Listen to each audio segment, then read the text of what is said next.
দেশজুড়ে আলোড়ন তুলেছেন সঙ্গীত শিল্পী ফারজানা ওয়াহিদ শায়ান। সাহসী কণ্ঠে অন্যায়ের বিরুদ্ধে গান গাওয়া এই শিল্পী এবার সরাসরি নাম নিয়ে রাজনৈতিক দল এনসিপি ও জামাতে ইসলামের বিরুদ্ধে মুখ খুললেন, তাও রীতিমতো বিস্ফোরক ভাষায়। একটি দীর্ঘ ফেসবুক স্ট্যাটাসে শায়ান তার রাজনৈতিক অবস্থান পরিষ্কার করে লিখেছেন, আমি এনসিপি ও জামাতকে বর্জন করছি।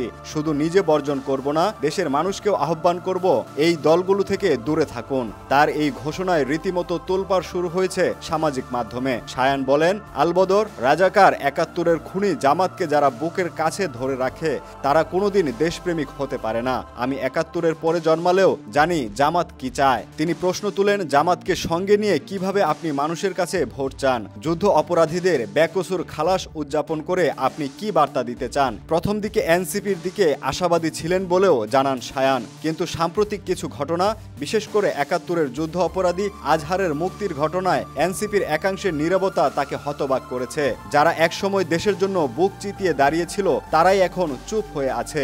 এটা ভয়ঙ্কর।